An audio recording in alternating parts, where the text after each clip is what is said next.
still free. You can't take the sky from me. Take me out to the black.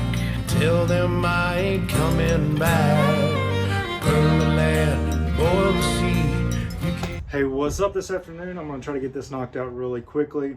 Saw the scope before. We had some issues. The light's kind of funky right now. I'm just noticing that. But we're going to continue on. We had some issues with it before. It started dialing weird, and now it's pretty much done. It's good to go. But what's new is I finally got my new rings in.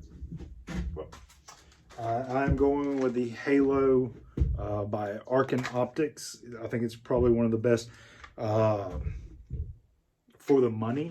They're about 50, 60 bucks. But they are 34 millimeter. They do have the specs on it, so you can see how much you're supposed to torque it to. We did have the Riton one-piece mount on here.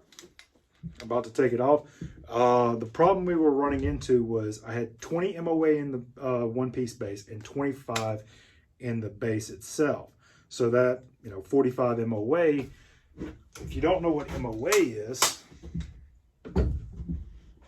so you have your scope here, say it's perfectly level. That's 0 MOA. The more you cant it, the more MOA you have. I actually had too much. For shooting what we were shooting out to max 300 yards, it was actually too much, especially because most of our range stuff was actually done 100 yards and in. So I was actually like way, way off. So going back with a 0 MOA on the rings and only 25 in the base should be good to go. We got a match coming up, not this weekend, but the next. And we will get back out there, make sure everything's good to go, and have some good time. So I'm gonna bring y'all over here and we're gonna get back into it. Okay, went ahead and put the rings on, went ahead and just get it mounted, and also I did Loctite everything. Always Loctite all the screws that you're gonna be using.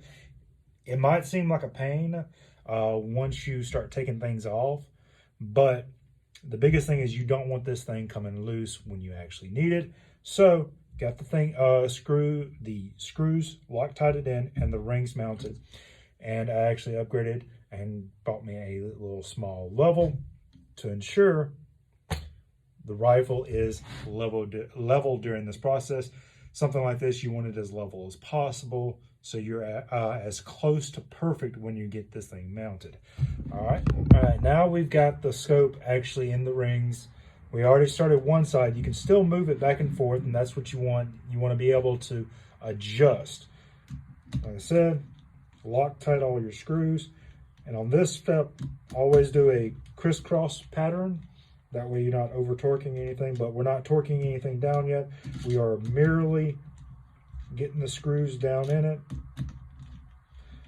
Something you can actually do to actually help is go back up and go back down. You're spreading that Loctite in those threads, ensuring as much needed. Basically the Loctite to get all in those threads so it can seize up and not actually let those screws go. Once you got it at this point, you can still move it back and forth a little bit. Good thing to do is actually get behind the scope.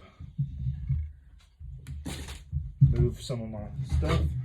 Actually get behind the scope and adjust accordingly. Probably gonna have to go back down.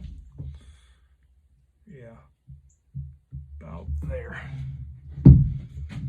Once you find out your spot, then go ahead and tighten it down. Like I said, the good thing about these is it actually shows you the inch pounds, and ensure that you are level. Where is my level? I just had my level. Where'd you go? Don't you love it when you just set something down and it runs away from you? Oh, there you are. Okay, let's go side to side. Yeah. This is where that level comes into play.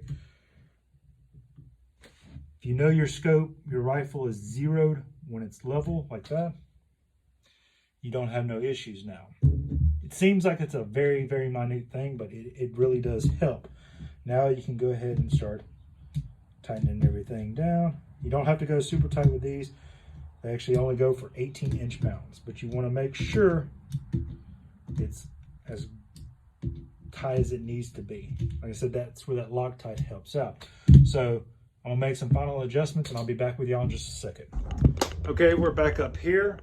I think I've about set it as best as I can this time. Sorry about the weird lighting. Lights are going crazy right now and they're not charging for some reason. So I'm doing best I can. But now that I've got the rifle, well, the scope back on the rifle, got new rings on it, got it about as good as I can. There's a tree in my backyard. Use it as a reference point. It's about 75 yards away, and I just didn't set it for one side, but I set it for both shoulders.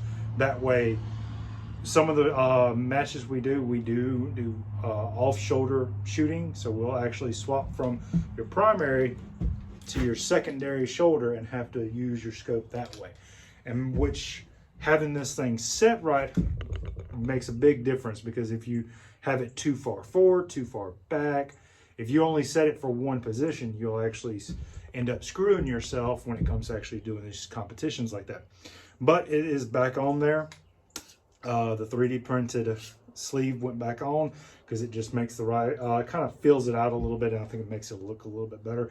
But like I said, it is a sacrificial rifle that we can use when we actually hit up against things, and you will hit the, like, I expect there to be some nice scars on this scope and rifle in the next year or so, because I've got a couple of matches. I've got 2 more this year for this year, and then the new year starts after April and May, and I won't be actually attending the May match because I'll actually be on a trip, hopefully on my way back by that point. But I know I will be shooting for the foreseeable future right now when it comes to 22 NRL, and I'll be moving into some 2-gun and some AK specific matches.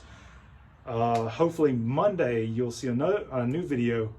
I got some new parts coming in for my AK with some more Riton goodies to go on it. So hope y'all have a good one. See y'all on the range.